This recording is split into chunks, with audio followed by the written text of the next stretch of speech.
Mazuva hama vadiwa ano mazuva okuverengwa kweOmer tichitarisa unhu hwaJesu. Hama vadiwa, pazvirongwa zvatiri kupedzisa kuita apa zvinenge zvakarerekera kumatongerwo enyika, asi musafunga kuti ndo zvatasarudza kuita isu savanhu, kwete, asi ndizvo zvinoenderana noonechi nezvinenge zvakataurwa pamazuva eOmer kuti patinotarira unhu tinofanirwa kunge tichitarisa chii. Musafunga kuti tinenge tina ajenda kana kuti tiri veboka iri kana boka iro, kana kuti tiri kuita sei, tiri kungotaura zvazviri sezvakupuhwa kwatiri kuitwa mashoko aya naMwari. Saka nyaya dzatataura mazuva apera muvhiki rechinomwe ratapindai, muri kungoona zvinenge zvakarerekera kumatongerwo enyika. Handi izvo tiri kungotaura pamusoro pematopics atinopuhwa pamazuva eOmer.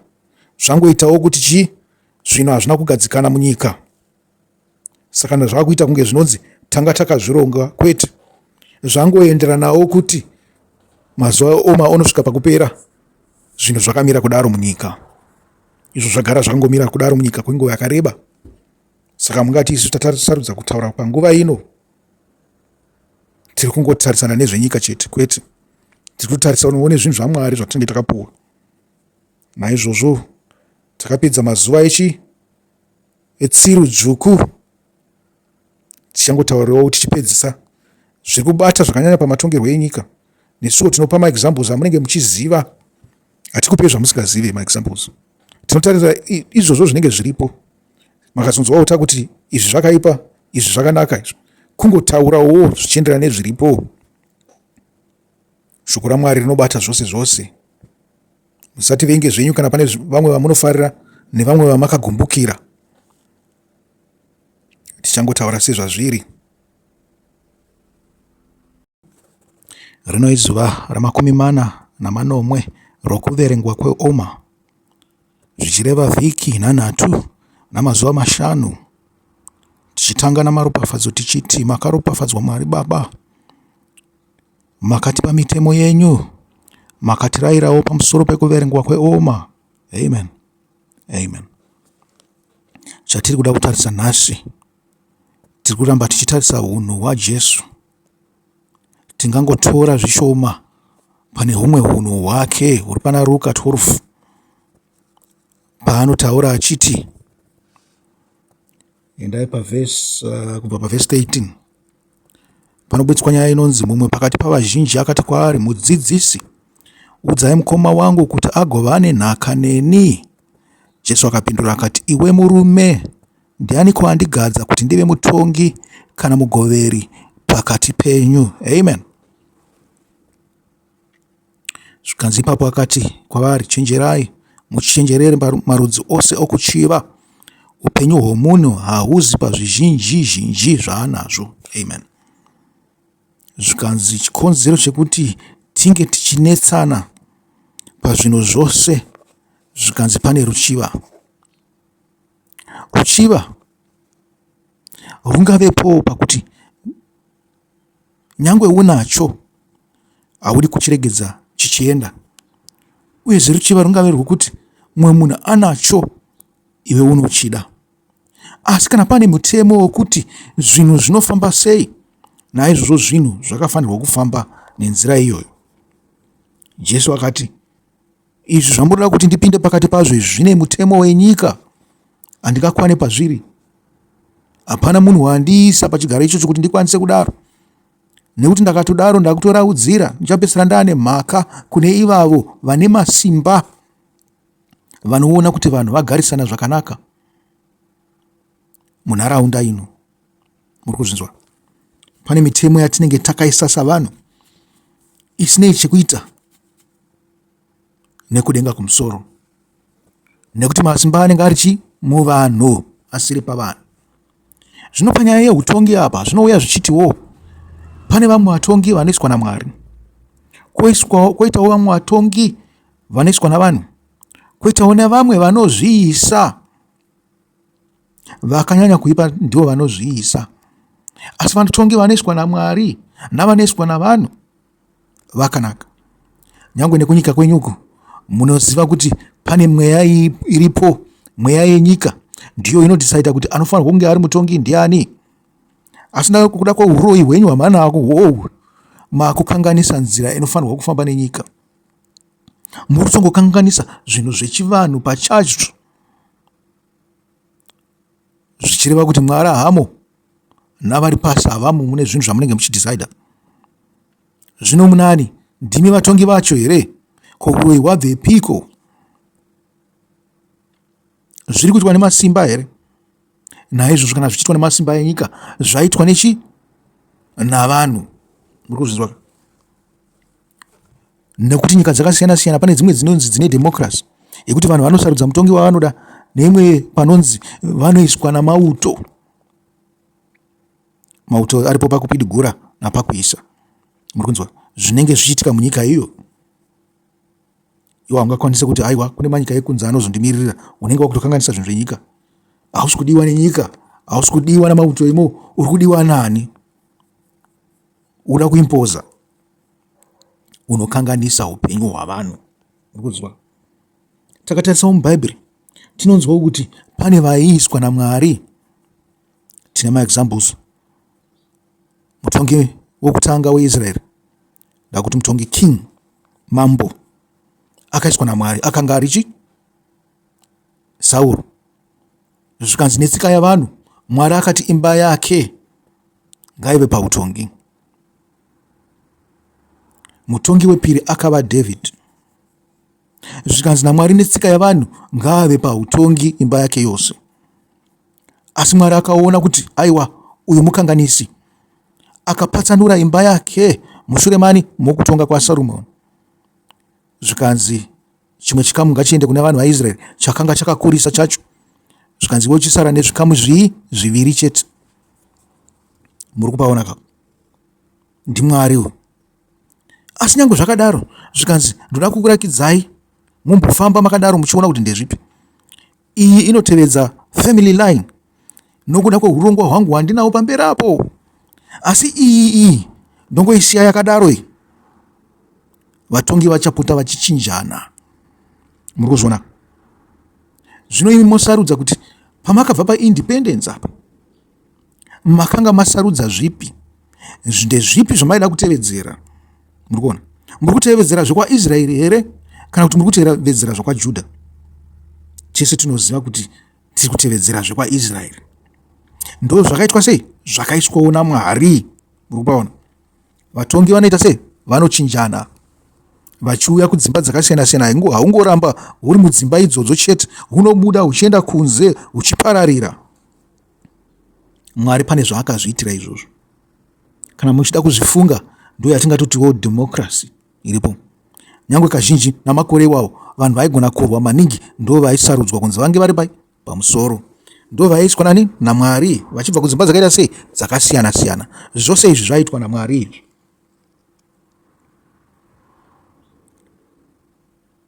Tinoziva kuti tina Sauro. Asi yatimboende kuna Nyumeri 27. Tingatange neNyumeri 27 here. Kwete, tingatange nekutarisa pamusoro hongu yatange neNyumeri 27. Inotitaurirawo kuti munhu kana uri pautongi munyika dzine mademocracies unoita sei. Ngatiende pana Nyumeri 27 kubva pavhesi 12. Zvikanzi ipapo Jehovha akati kuna Mozisi, kwira pamusoro pegomo iri romuAbhari mugoona nyika yandakapa vaIsraeri. Mushure mokunge waona newewo uchasanganiswa navanhu vako sezvakaita Aroni mukoma wako, nokuti ungano payakandimukira pamvura yomurenje reZini, mose muri vaviri hamuna kuteerera murayiro wangu kuti mundiremekedze somutsvene pamberi pavo. Iyi ndiyo mvura yapaMeribha Kadheshi murenje reZini. Mozisi akati kuna Jehovha, Jehovha Mwari wemweya yamarudzi ose avanhu ngaagadze murume pamusoro peungano iyi kuti abude nokupinda pamberi pavo, uye achavabudisa nokuvapinza kuti vanhu vaJehovha varege kuvasa makwai asina mufudzi. Amen. Muri kuona zvaitika apa? Mozisi akanga ari mutongi, haana kusarudza iye anomutevera. Wakati Mwari ngaasarudze anomutevera kuti aiswe atungamirire vanhu, nekuti Mozisi wakaziva kuti kana zviri zvaMwari hazvikoneki. Asi takaita zvemafungiro edu echivanhu tingakanganisi, nokuti chirongwa ichi chakagara chiri chaMwari kubva pakutanga. Naizvozvo ngachive chaMwari. Murupaona? Akati Mwari ndiye atitungamirira kusvikira ndasvika panapa pokuti ndakutokwanisa kuti ndakangokrosa rwizi urwu ndatopinda munyika yechipikiro. Nyangwe zvake aiziva kuti akanga asingabvumidzwi kuti aite izvozvo naMwari. Muri kupanzwa? Akati Mwari matitungamirira sofa. Zvandaona uku nezvavaona vaIsraeri ava zvakawanda mukutitungamirira kwenyu. Chisarudzai murume wakanaka, murume akarurama. Munoziva? Ndicho chimwe chinhu chinoleka panyika yedu, kuti hakusarudzwe murume akanaka, murume akarurama. Murume akaita sei? Ane mwoyo wakanaka. Hazviwanzoitika izvozvo. Handizivi kuti sei zvichifamba zvichidaro, asi hazviitike. Nokuti Mwari anenge achitsvaga kururama nokunaka kwemwoyo. Anenge achitsvaga unaku, asi hauwane pane ivavo vose vanenge vachikambira kuti tirikuda kupinda pachigaro, tirikuda kupinda pachigaro. Anenge achingoona zvakaipa chete. Muri kupaona? Akazotora Dhavhidhi, zvikanzi akanga ari murume akanga ari pamwoyo wangu. Asi Dhavhidhi akashandira nyika yake zvakanaka, akazongotadzawo zvivi zvake zvepabonde izvi. Muri kupanzwa? Izvozvo zvakanga zvine uipi hwakanyanyisisa. Mwari haana kumuregerera panyaya iyoyo. Muri kupaona? Asi zvimwe izvi waiteerera Mwari. Zvino Sauro waiti kusateerera Mwari pazvinhu zvenyika, ogotizwo kusateerera Mwari pane zvimwewo zvinhu zvose. Muri kupaona? Wakanga wakaipa.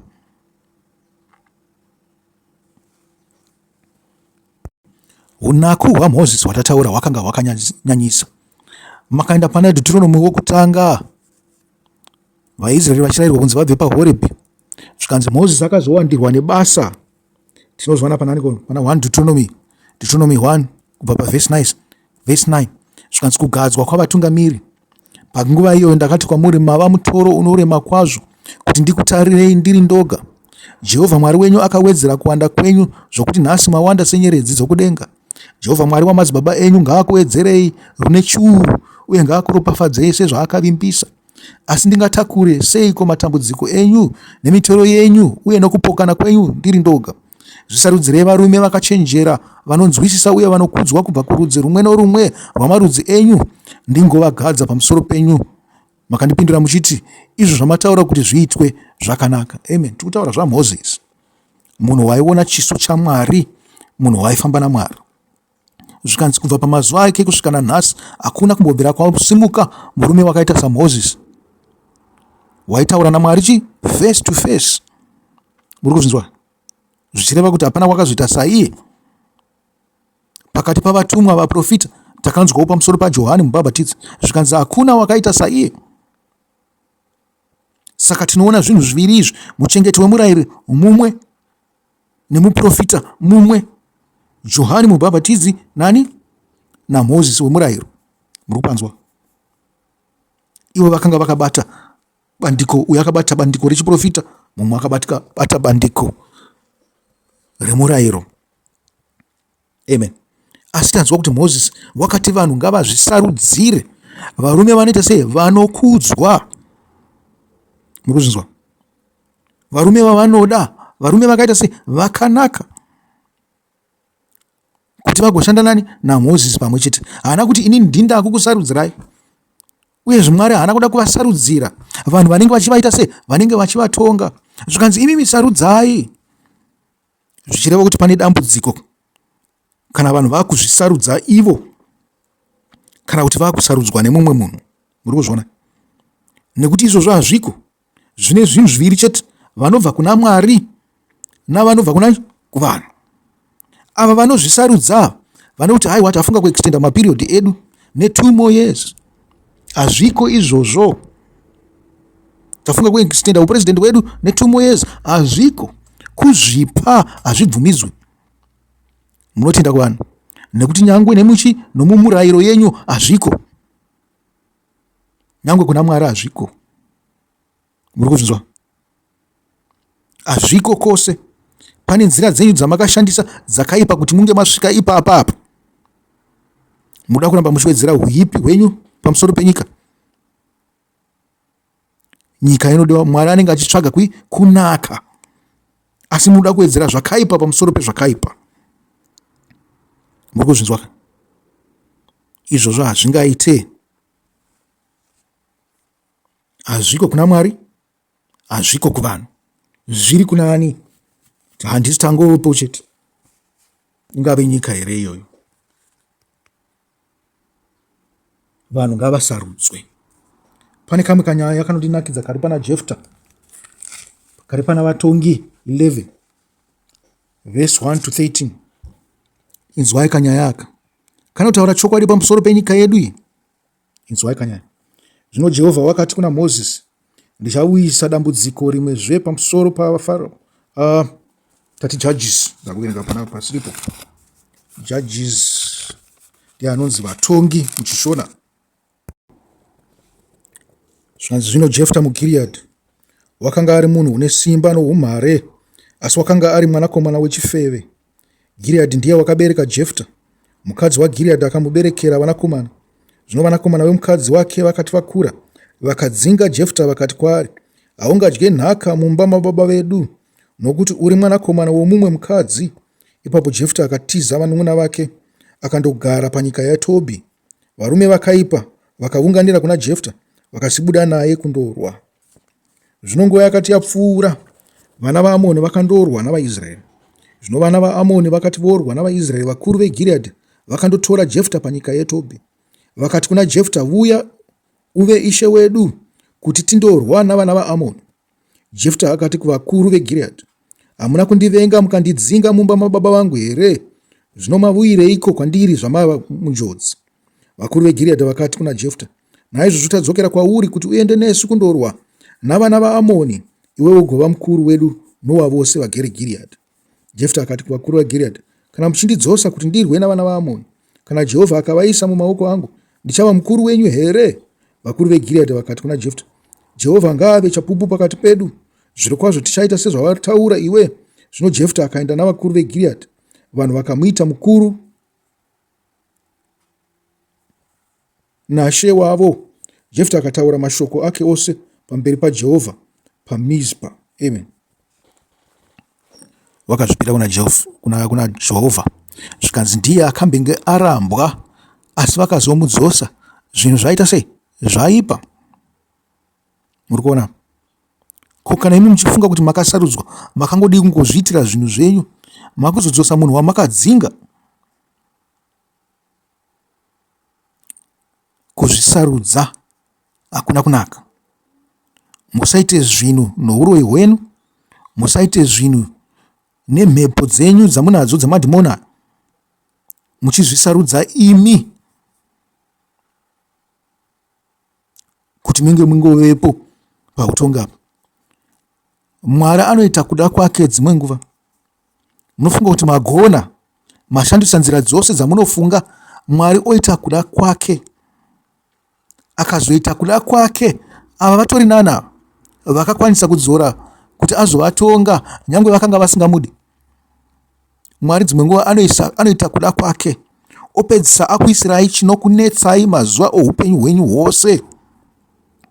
Muri kuzvinzwa? Anokuisirai kana mumwe mutorwa, mumwe asingakudei, mumwe anokutambudzai, nekuti makambenge maita nosarura pakutanga. Zvino Mwari kana akaona maipiro akaita mwoyo yenyu nepfungwa dzenyu namafambiro enyu, anosandura rugare rwenyu rugova nhamo. Hazvinei kuti munoenda kupi. Unoziva kuti utongi unongogara uchichinja kwose kwose kwamunoenda. Dzimwe nguva zvinokwanisa kunge zvakakunakirai sokuenda kwakaita vaIsraeri kuIjipita, asi zvakazovashatira mushure. Vagarisa ikoko nguva yareba, pakapindawo mumwe mambo asina hanya navo. Uri kuzvionawo zvinhu zvobva zvashata. Zvakaita saizvozvo. Mozisi wakaenda kunotora vana vaIsraeri kuti avabuditse. Zvino dzimwe nguva imi ndimi munoroya vaponesi venyu, nokuda kwokuti mungori vanhu vane huipiso, vanhu vezvikwambo kwambo. So imi ndimi mutori zvikwambo zvacho. nekuti ndo zvamakaita, ndo mafungiro enyu, ndo mafambiro enyu. Nohuroyi hwenyu hwakaipa hunosandura pfungwa nemweya yenyu kuti pave nehuipi chete. Munoziva kuti hazvinambobvira zvatishandira kubva pakuvamba pamavambo chaipo. Zvinhu zvounganganganga zvakazokonzera kuti tirashikirwe nenyika. Musaite zvinhu zvakadaro, nekuti mhepo dzinofamba ikoko imhepo dzisingade kuona zvinhu zvakanaka, imhepo dzehuipi. Hapana Mwari paachapa munhu akaipa zvakanaka achisiya munhu akanaka. Makaita zvekuzvitorera nenzira idzodzo, Mwari anozviita sei? Anoequaliza nenzira dzake. Anokusiyai mava pasi pasi zvakanyanyisa kupfuura pamainge muri pekutanga musati mafunga kutambanudzira maoko enyu kune zvinhu zvakaipa. Zvinhu zvenyika hazvigare. Kana Ishe wedu Jesu Kristu akazviramba, sezvatanzwa pana Ruka 12, kuti wakaramba kutonga pakati pevanhu venyika, achitonga pamusoro pezvepfuma, zvinhu zvatinorwira maningi izvi. Kana tikakudza pfuma takasakudza Mwari, tinopinda pakashata. Vazhinji varume vakaita pfuma vakangoverekana vaparara. Kudai pfuma yaita kuti munhu agare nguva yakareba, ndivo vaigara nguva yakarebesesa. Dai pfuma yaita kuti munhu afare, ndivo vainyanyofarisisa. Asi hatimbozviona. Vanenge vachingoti vakagara zvakanaka ivo nevana vavo. Asi dzimwe nguva panenge pane matambudziko. Kugara kwavo zvakanaka ndokuona vamwe vanhu vachitambura. Hakuzi kuti vanenge vachida kuona munhu wese achibudirira. Zvavanofanira kunge vakave nokuda kwaMwari ndozvavanoda kuti vanhu vaite. Vatora chinhano chaSatani. Murikuona? Mwari aida kuti vanhu vagare zvakanaka. Satani akati aiwa, kugara kwavo zvakanaka ngakuye kwandiri, kwete kuti anofarira kugara zvakanaka nezvinhu zvaanazvo zvose zvaakabata izvozvo. Hakuna chaanombofara, haana mufaro. Asi kana vanhu vachitambura, iye ndo paanofara. Ndo zvakaita vanhu vedu vehuroya, vanhu veusatani ava, vanhu vezvikwambo ava. Ndo zvavakaita iva, vanhu vehurombwa. Urombwa hune ropa, huna makuva. Zvikwambo ndezveropa zvakare, zvina makuva zvakare. Zvinotambudza vanhu vasine mhaka. Pane dzimwe nguva Mwari paaitumidzira ngirozi dzake, sekugadza kwaakaita Gideon, wakatumidzira ngirozi. Sokugadza kwaakaita Samson. Mazvionaka. Mwari pane paanogadza, paanotumire vatumwa vake. Dzimwe nguva anovatumira vatumwa vari vaprofita. Murikuona? Dzimwe nguva anoti vanhu ngavazvisarudzire. Hapafanirwa kupinda munhu achiita zvokumanikidza, akatarise achichiva pfuma. Mwari hazvifarire izvozvo. Nyangwe takatarisa kuvaKristu, makaenda kuna X kana kuti mabasa, makaenda kuna mabasa 6 verse 1 to 6. Mabasa 6 verse 1 to 6. Mumazuva iwayo vadzidzi zvavakanga vachiwedzerwa pauwandu, vaJudha vaitaura chiGiriki, vaiva pakati pavo vakagunun'una pamusoro pavaJudha vaitaura chiHebheru, nokuti chirikadzi dzavo dzaidarikwa pakugoverwa kwezvokudya zvemisi yose. Saka vane 12 vakaunganidza vadzidzi vose pamwe chete vakati, hazvingavi zvakanaka kwatiri kuti tirege ushumiri hweshoko raMwari kuti tishande pamatafura. Hamasarudzai varume vanomwe pakati penyu, vanozivikanwa kuti vakazadzwa nomweya nouchenjeri. Isu tichaisa basa iri kwavari, uye ticharamba tiri pakunyengetera napaushumiri hweshoko. Amen. Nyangwe mukereke hazvisi zvinhu zvokuti munongosarudza. Tinoona dzimwe nguva mukati mekereke zvokuti kana kereke ichinzi yakavambwa nababa nhingi, vanoda kusiya vana vavo vari pazvigaro zvekereke nokuda kweruchiva rwepfuma. Muri kuzvinzwa? Vane ruchiva rwepfuma, nyangwe pfuma iyoyo vanayo vachingone ruchiva irworwo chete. Kozoita vamwe vanenge varipo vanenge vachichivawo pfuma iyoyo vachida kuitora, dzimwe nguva vanenge vachida kuibvuta nechisimba. Asi tinonzwa pana mabasa 1 kunzi vaApostora vakanyengeterera nyaya iyoyo, vakati Mwari ngaabatwe munhu unofanirwa kubata kutora chinzvimbo chani chaJudhasi, uyo akaenda nenzira yezvaakanga akatemerwa. Havana kuti tinosarudza nhingi nekuti ndiye watinoda. Munorangarira yemigakava rakavapo pakati paBhanabhasi naPauro, yakanga iri nyaya yekusarudza iyoyo. Mukereke zvinenge zvisingafanirwa kunge zvakadaro, zvinofanirwa kuitwa nekunyengeterera, nokuti Mwari ange achisarudza pachake. Kereke haisi family business. Kana imi muri mufamily business, mungwarire. Pane mafamily business akaita sana John Austin, akaregedza mwanakomana wake achitora chigaro kuti ave mukuru wekereke, nekuti ndiye akanga akaivamba kereke yacho. Angasina kuivamba yega, akanga akavamba nevamwewo, nokuti kereke haivambwe nemunhu mumwe chete. Munhu mumwe chete ndiye anobuda achinoparidza. Muri kuzvinzwa? Anobuda achinoparidza, asi panozoungana kwaari vamwe vanhu kuti izonzi yava kereke. Vamwe vanenge vachibvawo, vanenge vakanzwawo nezvemunhu iye achiparidza, vanozouya vakuita se vakubatana nevamwe varimo mukereke iyi kudhara. Ivo vanenge varipo vaikutanga ava mafounders futi, kana muchizvitenda. Hapana kereke inotangwa nemunhu 1. Ivo vanotanga kuti aiwa, isu takufamba newe mafounders. Iwe ndiwe wakapiwa musinziketo naMwari wokuti uvambe kereke, zvikanzi uve mutungamiriri wayo wokutanga, zvikanzi urileye mafoundations. Asi mafoundations aya anozourawa nohunjire noruchiva rwepfuma.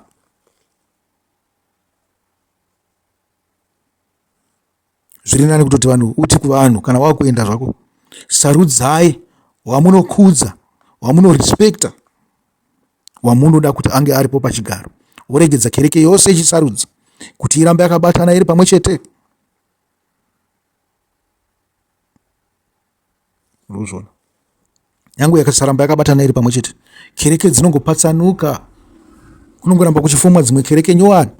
Uri kuona?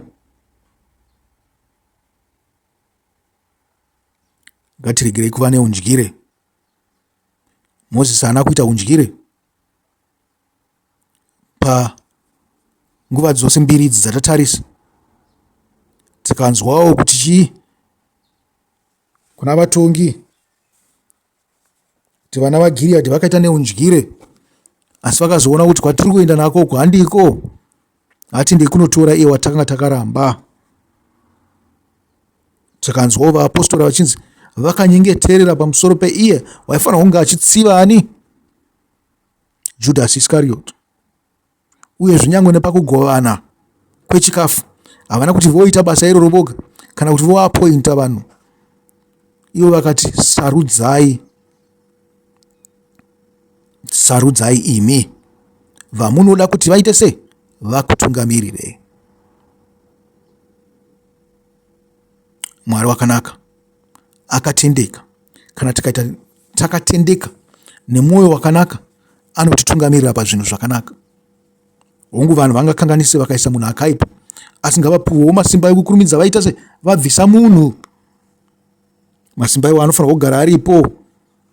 Munhu angamirirwe kunzi apedze temu yake achiita zvakaipa chete, anofanirwa kubviswa. Kana wakambopiwa grace period, usafunga kuti unofanirwa kunge uripo chete, unofanirwa kuenda. Ngatiregei kuedza Mwari, tiregerewo kuedza navanhu. Ngatiregerei kuita neundyire, nekuda kukokoredza kwatiri vanhu vane undyire chete, kuti varambe vachitambudza vanhu. kuti adireiko kutora chinzvimbo chaSatani. Nyengeterai panguva dzose, uyezve muregere vanhu vange vachisarudza. Rino ranga riri zuva ra41 rokuverengwa kweSabata. Patanga tichitaura pamusoro pehukuru hunodikanwa nani naIshe wedu Jesu Kristu. Husiri hukuru hwekuimpoza, but hwekuzvidzora, hwokuita zvinhu zvakanaka, zvakarurama. Hukuru hauzi hwekungoimpoza chete, nekuti zvandinofunga kuti ini zviitike ndizvo zvinofanirwa kunge zviripo. Zvidzorewo urangariro kuti uri munhu pakati pavanhu, uyezve unofanirwa kunge uchibata pamwe chete navanhu.